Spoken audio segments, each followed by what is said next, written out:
Très chers amis, bonjour. Chers amis de Quelle Afrique, je vous avais promis l'avant-dernier vendredi de vous restituer, en quelque sorte, mes enquêtes sur les positions actuelles de l'ancien président Joseph Kabila Kabange, ancien président de la République démocratique du Congo. Ces sorties médiatiques, vous vous rappelez, la dernière en date de sa grande réunion tenue à Nairobi, qui avait beaucoup de dessous de cartes.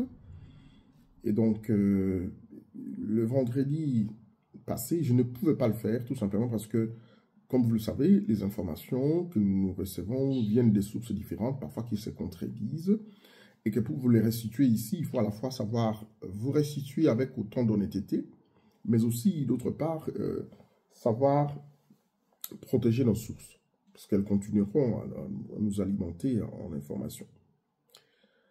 Et que pour un personnage, une personnalité politique comme l'ancien président de la RDC, Joseph Kabila, qui a vécu 21 ans au pouvoir, ça veut dire 18 ans d'exercice comme président de la République, mais aussi 3 ans, parce qu'il a été chef d'état-major forces terrestres, donc dans l'armée, et puis il a évolué dans le renseignement militaire. C'est difficile de résumer sa vie ici en 30 minutes, en 20 minutes, en 10 minutes. Ce sera difficile. Mais je vais résumer la question tout simplement dans le contexte de Nairobi, savoir la position à laquelle il veut se fixer, et puis le contexte dans lequel il a quitté le pouvoir, et puis parler éventuellement de la nationalité de Joseph Kabila, parce que les débats sur sa nationalité sont en train de faire couler beaucoup d'encre et de salive.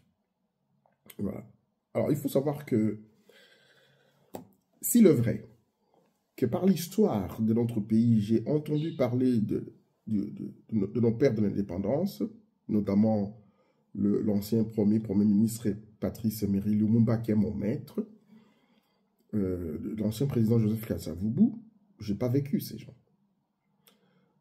J'ai par contre vécu l'ancien président Joseph Désiré Mobutu Sese Seko Kukungwendu Wazabanga, et j'ai vécu Laurent Désiré Kabila. Mais Joseph Kabila, moi, je l'ai exercé. J'ai exercé Joseph Kabila. Ça, c'est en 2006.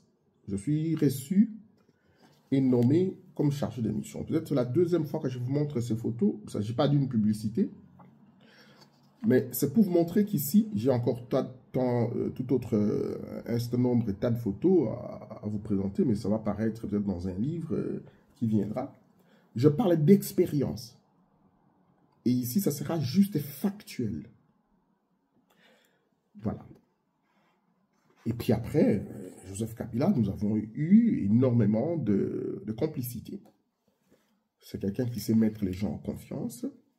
Et en 2006, il prêtait serment et moi, j'étais invité. Pour ceux qui reconnaissent le perron du Palais du Peuple, tout jeune. Alors, je vous raconte une anecdote. Je rencontre quelqu'un que vous connaissez très bien. Vous le voyez là, Lambert Mende. Les photos sont très vétustes. Et ici encore, on fait la même photo autrement. Ah, il me dit, petit, tu es ici? J'ai dit, oui, cher aîné. Il dit, quand tu accèdes à la cour de grand, ne t'approche pas trop du soleil, tu vas te faire brûler. Ne t'éloigne pas trop loin, tu auras trop froid. Reste au juste milieu. Aux côtés de qui t'ont amené autour. Je dis ça, c'est très bien dit. Deuxièmement, ferme ta bouche. Je dis, mais pourquoi? Lambert Mende me dit, ici, tu verras la nudité de tes aînés. Effectivement, j'ai vu la nudité de beaucoup de nos aînés, y compris de Joseph Kabila. Ici, je suis en mission de service, en Bujimaï. L'ancien Premier ministre Antoine Gizenga devait arriver. Et il tombait malade. Moi, j'étais 3 mois en équipe d'avance. Et là, le monsieur ici, c'est l'ancien président de l'Assemblée provinciale du Sankuru, Charles Pongo Dimanja. Voilà. Vous me verrez plus tard dans beaucoup d'autres cérémonies, notamment celle qui préparait la conférence de la jeunesse sur les Grands Lacs, etc. etc. Je ne vais pas ici vous faire l'album de ma vie aux côtés de Joseph Kabila.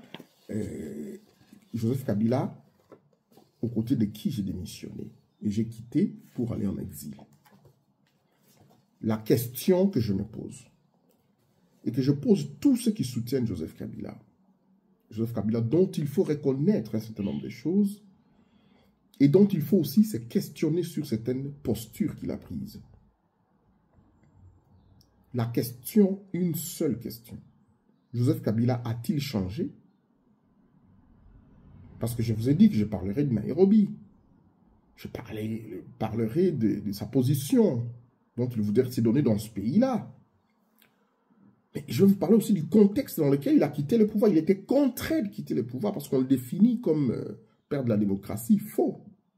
Etienne Tshisekedi n'est même pas père de la démocratie. Etienne Tshisekedi est père de la résistance, je vais dire, de l'instauration du combat de l'état de droit.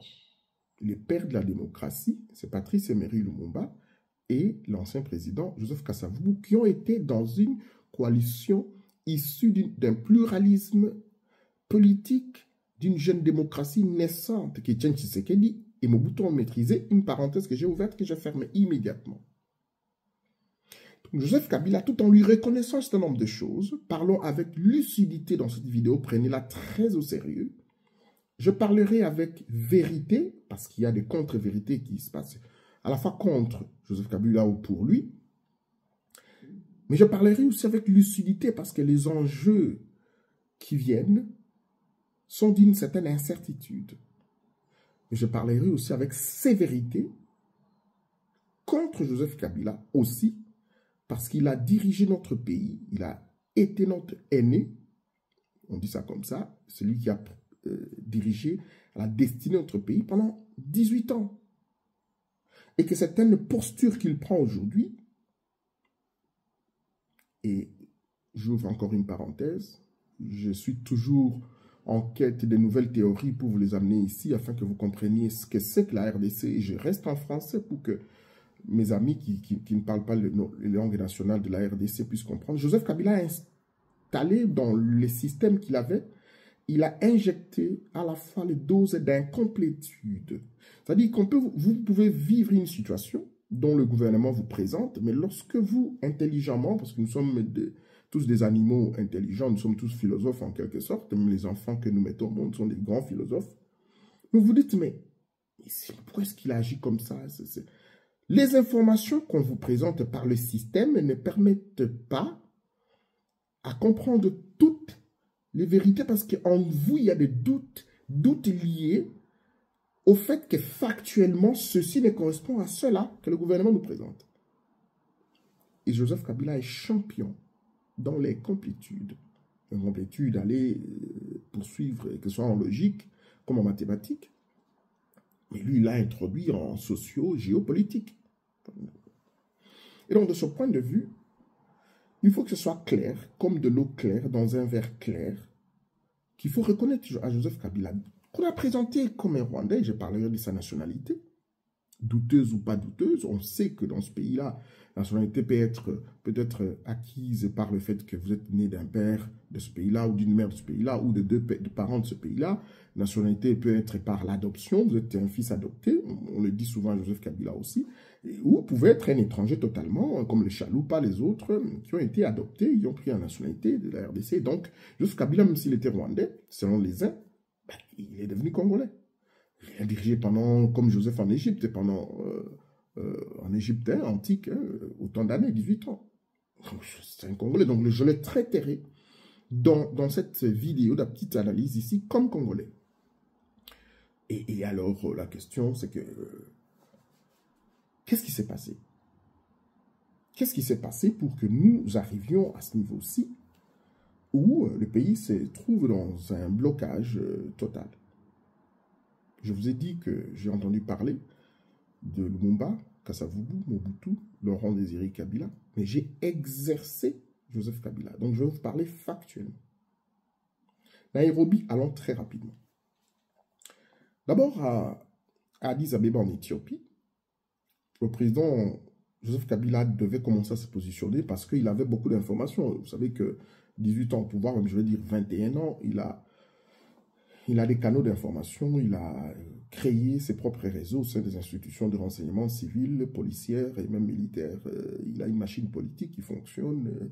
Beaucoup de gens lui reconnaissent aujourd'hui leur position au sein des institutions de l'État et que donc il a les informations en temps réel. Même sur les changements de la Constitution que le président Tshisekedi voudrait faire, il est en information. Donc il a commencé à se positionner. Premier élément, il veut se positionner pour revenir au pays. Et la position qu'il a donnée à Nairobi, à Moïse Katumbi, je parlerai vendredi prochain de Moïse Katumbi.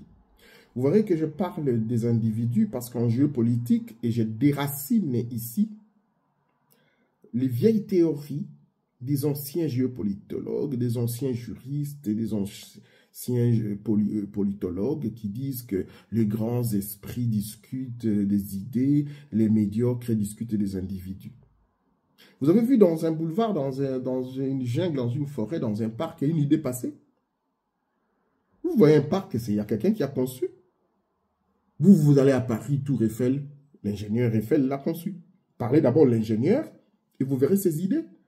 Donc Timothée élabore la théorie selon laquelle on parle des individus et de leur parcours. Parce que lorsqu'on traduit en justice, on ne traduit pas la présidence. Nicolas Sarkozy, ce n'est pas la présidence de la République. Pendant que c'est exercé par Emmanuel Macron, l'ancien président Nicolas Sarkozy est condamné et jeté en prison. On ne peut pas mettre en prison la présidence de la République. C'est le président qui en a la signature qui doit répondre. Donc, vos vieilles théories, ce n'est pas chez moi. Moi, je suis dans l'anarchie de la nouvelle théorie, nouvelle génération géopolitique qui va à la contre-anarchie au sens positif du terme. Donc, Joseph Kabila voulait se positionner, se repositionner. Et à Addis Abeba, il a affiché, et j'aimerais ici garder vraiment, avoir des limites par rapport à certaines questions que je vais évoquer, sinon je vais exposer mes sources.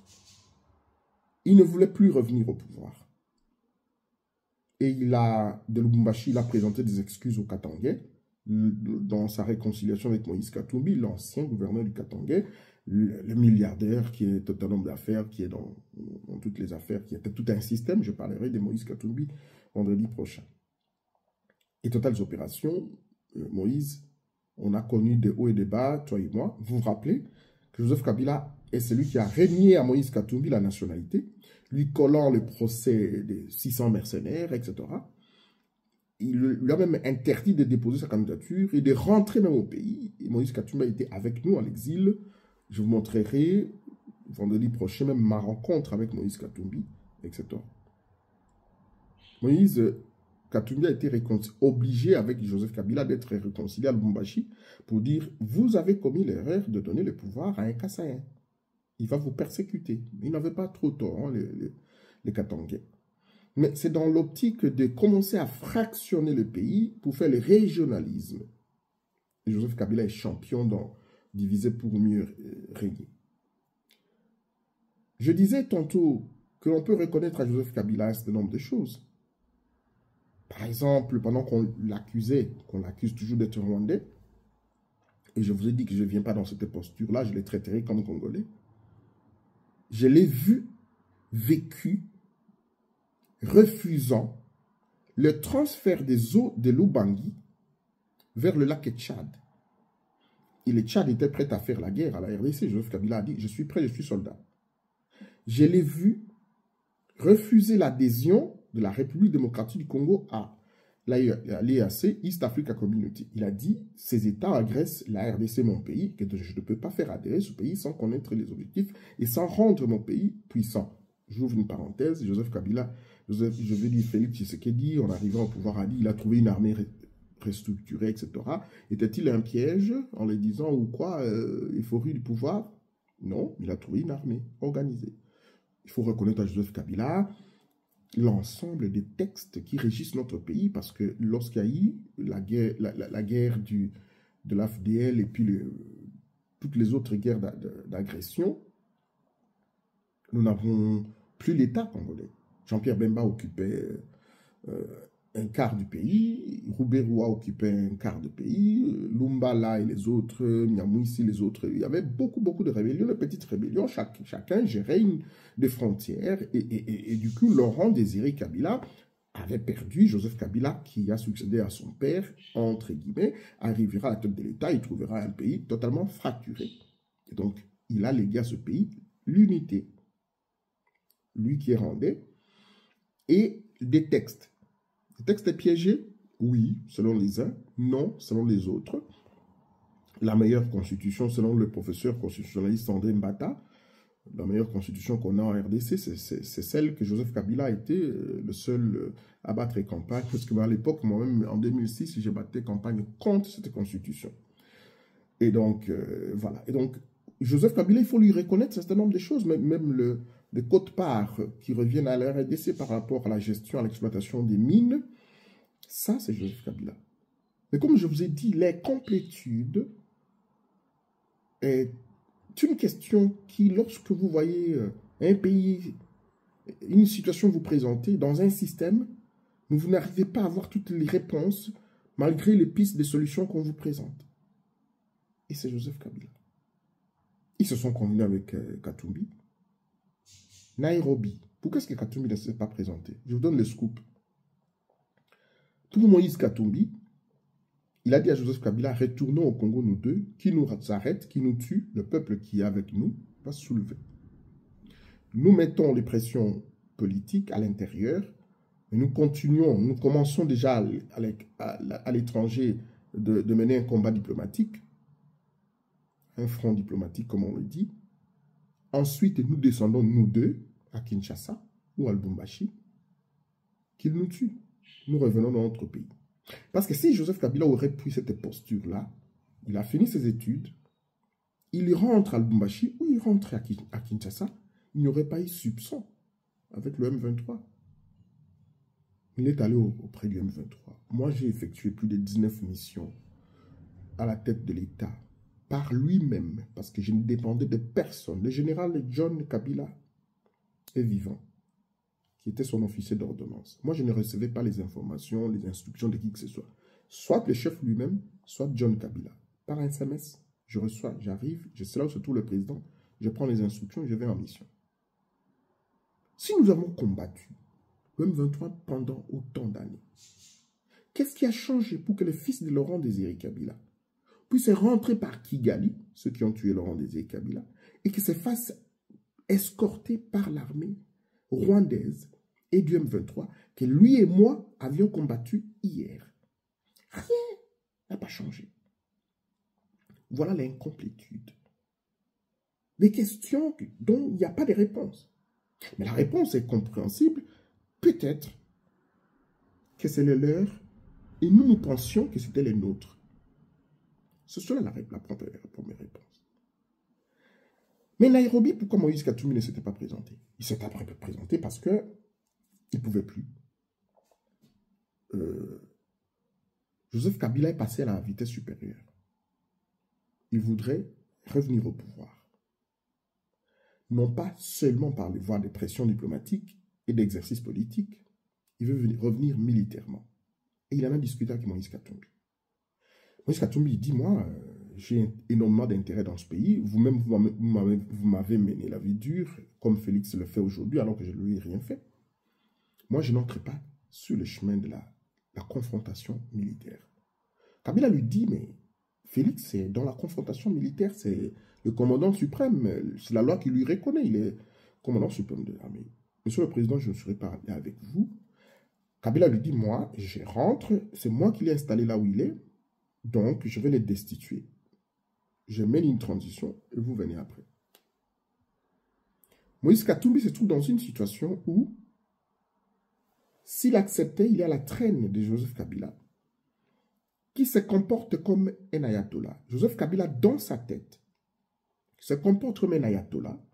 En Iran, il y a une dynastie de ceux qui sont dynasties religieuses, etc., où il y a un chef religieux, dans les États islamisés, où c'est la charia et le Coran, leur Bible, qui dirigent. Et donc, du coup, l'ayatollah distribue les cartes politiques. Et Joseph Kabila aimerait être dans ce pays-là, la RDC, comme un ayatollah qui distribue des cartes politiques. Moïse Katumbi ne l'attend pas de ce point de vue et donc n'a pas répondu à l'appel de Nairobi. Dans l'appel de Nairobi, tous ceux qui sont allés là-bas, je ne parle pas d'eux, ce sont des piètres personnes qui n'ont aucune crédibilité à mes yeux depuis ce temps, parce que la plupart d'entre eux, ils étaient à l'opposition. Puis d'autres ont été à la mangeoire. Mais moi, j'ai exercé Joseph Kabila dans les services les plus sensibles. Et donc, Moïse Katumbi prend son chemin. Je parlerai de lui et je lui adresserai quelques conseils vendredi prochain. Il prend son chemin pour se tracer lui-même son chemin. C'est qu'il aurait dû faire depuis un bon bout de temps. Alors, Kabila a-t-il discuté schéma militaire avec ceux qui sont allés à Nairobi? Non, parce qu'ils sont des civils. La seule personne qui est interface entre le M23 et Joseph Kabila, c'est Moïse Nyarugabo. C'est celui-là qui est Tutsi, Banyamulenge, rwandophone et rwandais en général. Et c'est celui-là qui est chargé des missions entre Kigali et Goma et Kampala, etc. C'est Nyarugabo. Avec Rouberois. Moïse Katumbi a pris distance. Ils sont divergents sur les options politiques à appliquer pour chasser le médiocre. Ce n'est pas un médiocre. Félix Tshisekedi n'est pas un médiocre. C'est une catastrophe. Parce que le médiocre, vous allez voir le contexte. Voilà. Pourquoi est-ce que Joseph Kabila se comporte comme un ayatollah? Dans sa tête, la RDC, c'est comme son empire. C'est comme son héritage. Les Congolais sont comme des sujets, des esclaves. La RDC est une propriété privée. Il a le droit de donner la vie et la mort à qui que ce soit. C'est ainsi que vous avez des eaux de la RDC, il détruit. Il va aller créer ses propres cités de la vallée. Je vois des journalistes commenter, montrer, des gens vanter Kingakati. J'ai été parmi ceux qui ont vu les premiers briques de Kingakati. Quelqu'un qui neutralise les institutions de l'État et crée pour lui. Il se fait l'homme plus fort. Joseph Kabila, s'il était l'enfant biologique, idéologique, ou même enfant adoptif de Laurent Désiré Kabila, je vous pose une question, donnez-moi la réponse. Pour quelle raison a-t-il systématiquement neutralisé le service national? En fait, un service qui permet à ce qu'on puisse faire la relance agricole, que les Congolais ne puissent pas acheter du riz, de maïs qui vient de l'étranger. Que ce soit leur opposant, Félix Tshisekedi, que je combats avec la dernière énergie, qui est une catastrophe ignoble, qui doit partir. Pourquoi ce soit Félix qui relance avec le général Carson Kabouik, quelque chose comme ça, ce type-là qui est crédible et qui est là depuis l'époque de Laurent Désiré Kabila et de l'époque de Joseph Kabila, on ne lui a pas donné de moyens. Pourquoi l'enfant nous est, je ne parle pas des mines, je ne parle pas de... La relance agricole.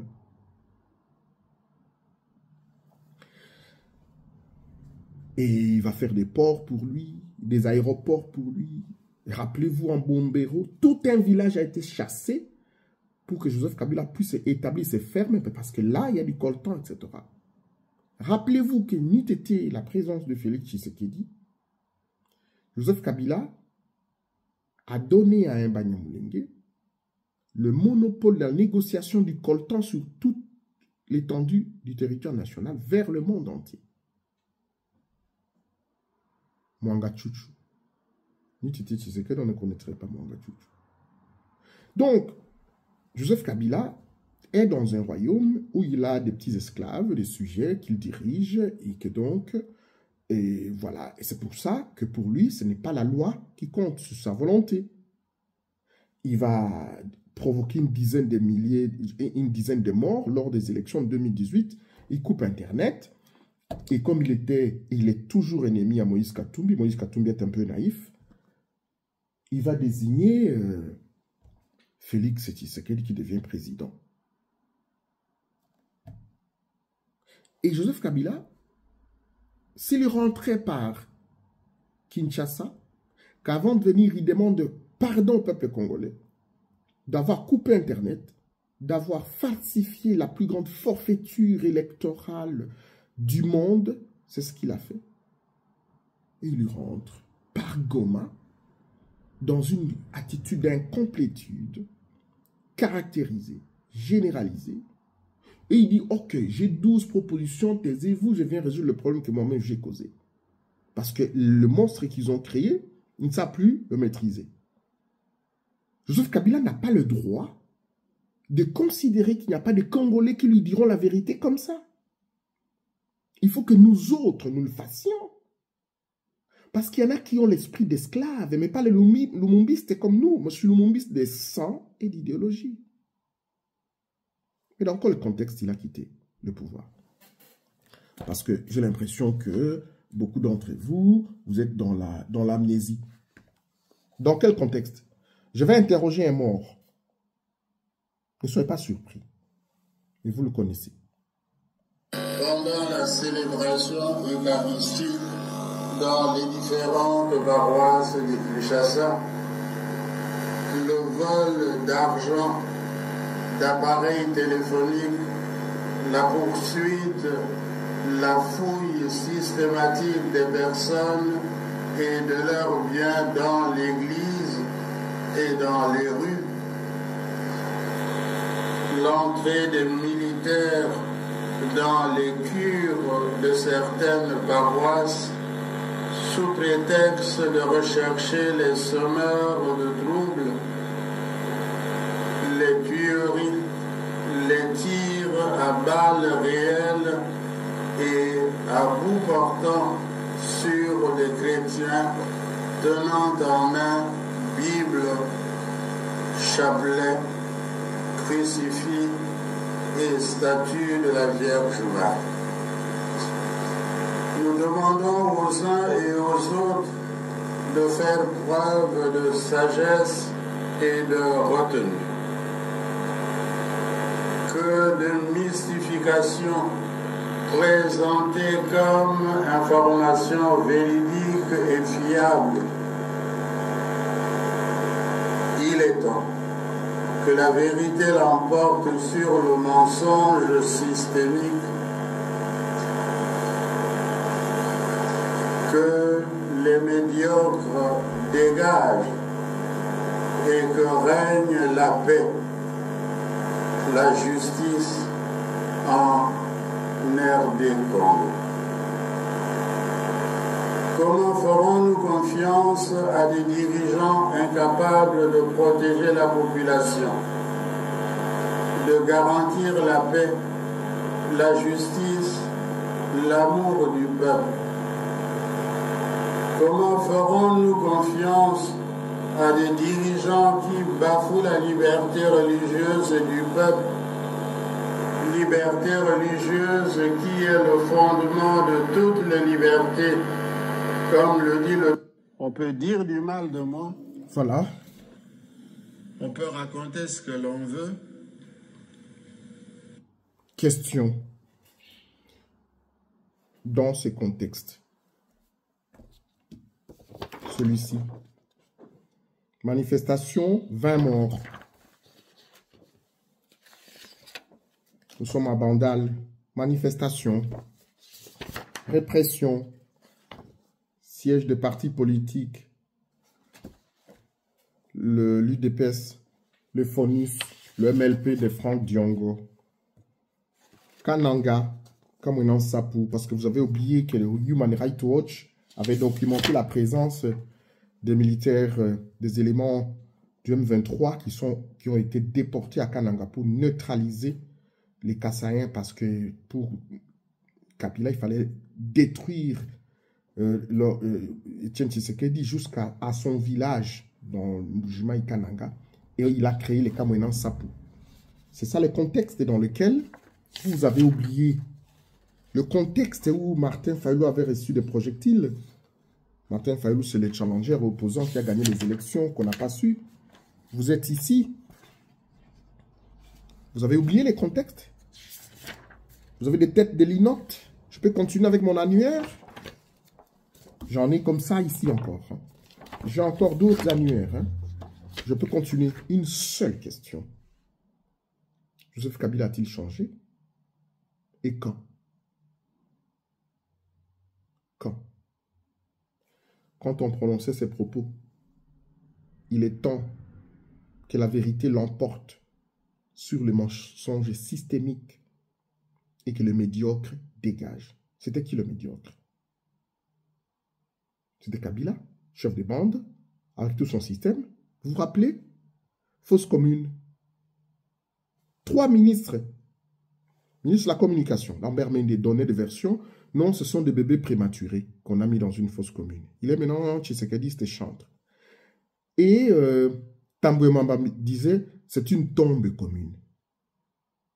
Oui, fausse commune, tombe commune. Il était ministre de la Justice. Celui qui a collé à Moïse Katumbi autant de 600 mercenaires. Et le ministre de l'Intérieur, Emmanuel Chadari, disait, ce sont des corps abandonnés très longtemps à la morgue et que l'État congolais doit enterrer. En un seul jour, je dis une seule journée, 3 points de presse par 3 vice-premiers ministres qui se contredisent sur la scène. Tombe commune, fausse commune, des prématurés et des gens abandonnés. La question, Joseph Kabila a-t-il changé pour qu'il puisse lui venir en libérateur? Je comprends qu'il faut qu'on dégage Tshisekedi et qu'il est en train de changer au Parlement des gens qui vont, alléluia, amen, changer les constitutions pour qu'il soit l'empereur des Mukwantombolo sur toute l'étendue du territoire national. On ne lui donnera pas cette occasion. Je reviendrai dans une vidéo. Mais pas Joseph Kabila. Qu'est-ce qu'il a oublié en 19 ans, 18 ans de pouvoir, 21 ans? Parce que moi, j'ai la vision de ce pays. Je vous pose une question. Je termine ma vidéo par là. Regardez ceci, cette vidéo, qui va engendrer des questions. Que j'aimerais qu'avec vous, nous puissions répondre à ces questions. Parce que Joseph Kabila ne nous a pas aidés à l'adopter comme fils adoptif, fils biologique, fils idéologique de Laurent Désiré Kabila. C'est lui-même par son attitude d'incomplétude. Je vais vous montrer une vidéo. Il faut que je vous montre cette vidéo pour que ça soit un peu plus rapidement et que nous puissions... ProPlan, une alimentation de haute qualité développée avec nos vétérinaires pour répondre à tous les besoins de nos chers. Voilà, je reviens très rapidement et qu'on nous dise la vérité sur ceci. Voilà. Monsieur Schaffhauser, au nom du groupe Europe des Nations des Libertés, Monsieur Schaffhauser. Nous sommes au Parlement européen. Je voudrais d'abord remercier mes collègues, une fois n'est pas coutume, pour leur pertinence sur l'analyse du Congo et plus particulièrement Monsieur Pitella. C'est un pays que j'aime beaucoup. J'ai moi-même été auprès du vice-président dans la période de transition, Zaïdi Ngoma, et j'ai suivi cette transition en étant un des acteurs. La difficulté du Congo RDC, c'est sa richesse. Puis-je rappeler que Laurent Désiré Kabila était allé chercher, on est allé le chercher parce que l'Ouganda et le Rwanda avaient décidé, sur ordre d'une puissance extérieure, je peux donner des précisions, d'envahir le pays. Puis-je rappeler que pendant que Laurent Désiré Kabila envahissait le pays, un certain nombre de sociétés signaient des contrats. C'était des sociétés américaines.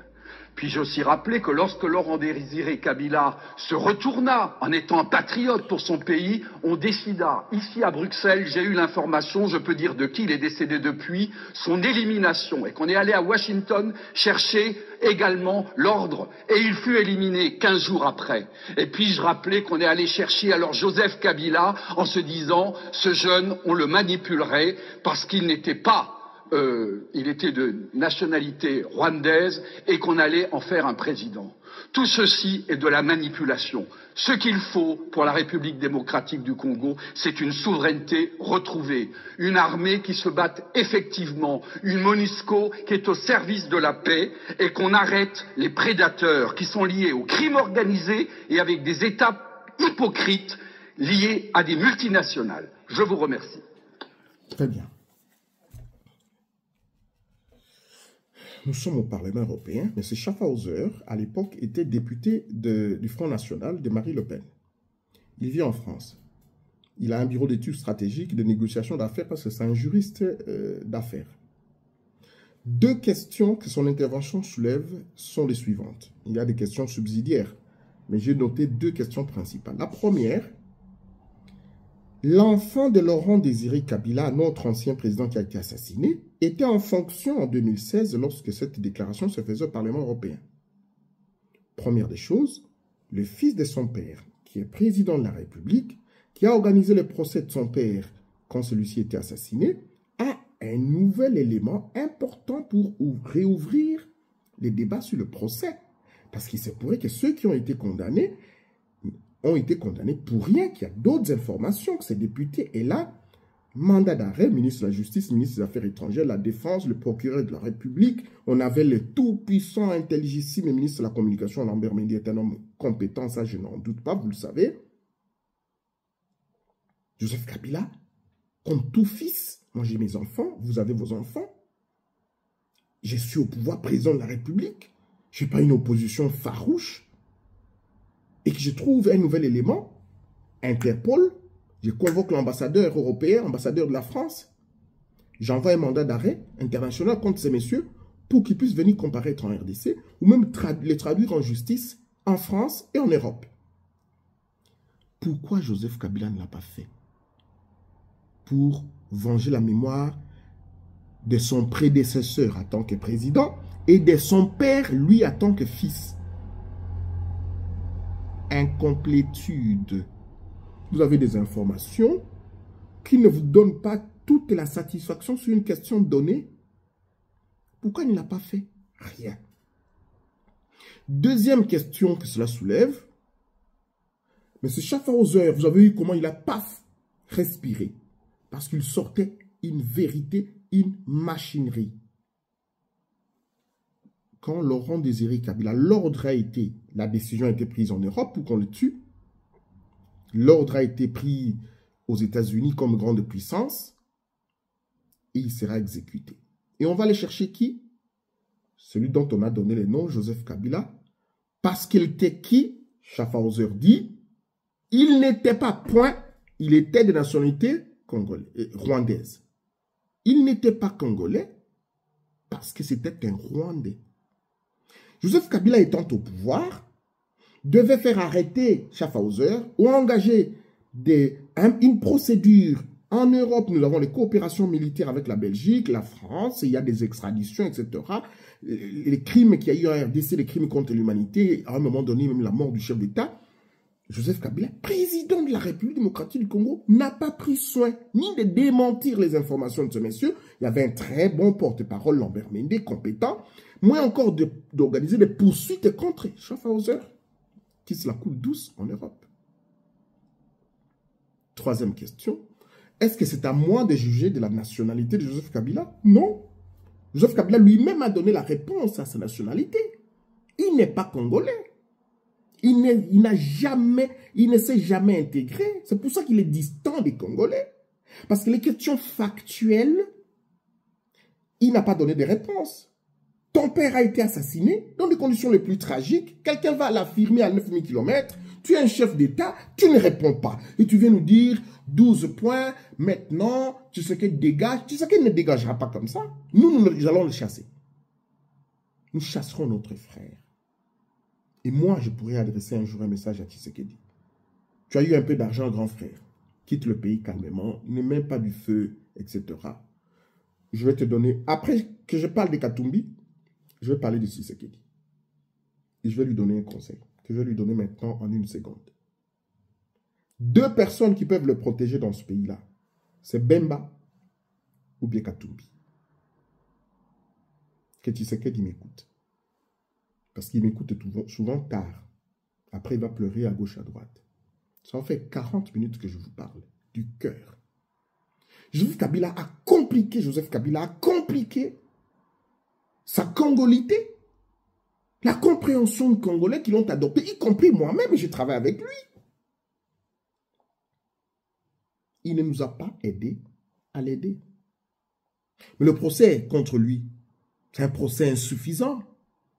C'est pour ça que, de mon point de vue, il faut organiser les choses à la dimension de la grande RDC. qu'il aille en prison, non pas à l'étranger, mais dans notre pays, pour autant d'années, lui faire une très bonne villa où il mangera bien, il aura un jardin et tout. C'est l'ancien chef d'État. Je ne vais pas cracher sur la fonction parce que les Rwandais ont commencé à créer des petits... J'ai vu quelqu'un qui est à Kinshasa là, qui commence à se déclarer candidat président. C'est un rwandophile. Ils sont toujours comme ça. Je crois que mes collègues me disent toujours, Timothée, pourquoi est-ce que tu ne parlais pas de la gestion du pays toi-même à la tête? Oui, je crois, je commence à réfléchir. Oui.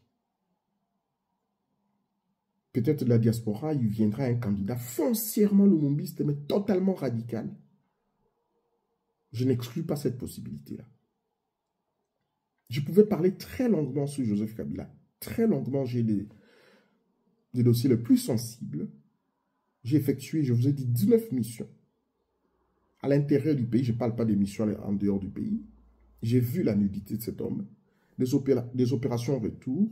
Allez voir dans les articles, Jean-Jacques Ewondo, où j'ai écrit plusieurs articles où les groupes armés ont ramassé les armes par Tango Fort qui est là. Je sais qu'il dit, croit que Tango Fort, c'est quelqu'un. Il peut lui donner des vraies informations. Il faut neutraliser tous ces gens-là. Il faut les neutraliser. Tu sais qu'il dit, commet l'erreur de laisser Jean-Jacques Ewondo pourrir en prison. Pourtant, Lussadis Wondo, Timothée, Jacques Lula, Victor Lula au Canada, des instructeurs militaires, des gens compétents qui peuvent dire, tiens, tu es là, on garde notre pays et tout ça. La Constitution. Mais on peut faire en sorte que, paf, Bemba, président de la République, tu sais qu'il repose-toi. Ensuite, on prépare, on crédibilise l'UDPS qui peut revenir au pouvoir avec crédibilité et tout ça, pour que ces énergumènes ne rentrent plus au pouvoir. Mais notre frère, c'est juste un ambianceur de première catégorie qui va ériger des chapiteaux là-bas, où Zaïko va jouer à longueur de journée, JB Piano, c'est pas qui, et notre frère est comme ça, le pays s'en va. Pourquoi il nous a amené à l'EAC? Pourquoi il faut pleurer pour... Je vous ai dit, on peut bombarder pendant 6 mois, le M23, ils vont fuir. Pourquoi notre frère ne nous écoute pas? Pourquoi? Alors, on va le combattre. Mais Kabila, dites-lui. Et vous qui le soutenez, vous, et des gens qui ont une soixantaine d'années, je vais manger la cinquantaine, j'aurai 60 ans, mais je ne vais pas trahir mon pays. J'ai des positions que j'ai gardées contre Kabila et ça reste inoxydable. Il faut qu'il les sache. Et tous ces minables messieurs qui sont allés faire la courbette à Kabila, ils savent que désormais, ils sont sous le viseur de l'État congolais et des radicaux comme nous. Et ça va se jouer sur d'autres terrains. Quelqu'un m'a appelé de Kinshasa, un aîné à moi en politique, qui m'a dit, Timothée, mais tu n'es pas allé à Nairobi? Je dis, président, je ne peux pas y aller. Je dis, j'ai compris. Il dit, Timothée, j'ai compris que tu as grandi, tu es cohérent. Parce que je ne peux pas comprendre comment tu serais à Nairobi dans un contexte où Kabila est en train de réfectionner une nouvelle, je veux dire, confectionner une nouvelle dynamique politique, etc., etc., et que Timothée, tu l'as combattu hier, tu as été avec lui, et puis tu... Non, je n'ai pas compris, mais je comprends que tu as grandi. Je dis, je suis cohérent aujourd'hui, hier, aujourd'hui et demain. C'est la première fois que je vous ai pris beaucoup de temps comme ça. Parce que la colère que j'ai, ce n'est pas envers Joseph Kabila, qui est cohérent. Parce que dans sa tête, c'est un empereur. Il a des sujets, des idiots. Il va neutraliser les hôpitaux de la RDC, il va construire son hôpital avec sa femme. Les ports sont détruits, il va construire son port. Nous n'avons pas de parc, nous n'avons rien, il va construire le sien. Il n'y a pas de la relance agricole, il neutralise systématiquement la relance agricole initiée par son père, il va faire lui ses parcs agro-pastorales. C'est une propriété privée selon lui. C'est un ayatollah comme un roi, Léopold II, il fait pousser la barbe pour qu'on ait peur de lui. Dites-lui qu'on n'a pas peur de lui. Dites-le lui comme ça. Que si Tshisekedi demeure dans cette situation, comme ça, nous allons jouer le même jeu avec des armes modernes. Nous allons jouer avec des armes modernes. Et dans tout ça, Moïse Katumbi nous déçoit. Certains leaders à l'intérieur du pays nous déçoivent aussi. Comme les Fayoulou et compagnie. La troisième voie doit être une troisième voie politico-militaire qui dit à Kabila, nous allons te neutraliser. Tu n'as plus ta place. Il devait se taire, se calmer. Ou même venir demander pardon. Je serai avec lui. S'il demandait pardon, il revient par Kinshasa. Il défie Tshisekedi. Dit, oh non, non, c'est mon prédécesseur qui est avec le M23. Non. Kabila le confond. Il termine ses études. Il reprend l'avion. Il rentre à Kinshasa. Il rentre à ses fermes. Tshisekedi allait être consterné par ces déclarations. Toi, tu vas rentrer. Rien n'a changé. Le M23 devient fréquentable avec tous les crimes qu'il y a documentés. Pour que moi, Timothée, l'héritier principal de Lumumba, je puisse, moi, aller à Goma, aller à Nairobi. Vous me voyez comme ça? Alors qu'à Kinshasa, le fils, Etienne Tshisekedi, il a son fils, Etienne Tshisekedi, c'est l'un des meurtriers de mon maître, Patrice Emery Lumumba, que moi, j'aille m'agenouiller devant Tshisekedi. Non! Donc, je suis la troisième voix. Ce n'est pas la voix de Fumutoto qui est tout le temps là-bas, là-bas. Non. Je m'arrête là. Likez, partagez, abonnez-vous massivement. Rendez-vous au prochain numéro. Vendredi prochain, je parle de Moïse Katumbi Chapwe. Merci infiniment.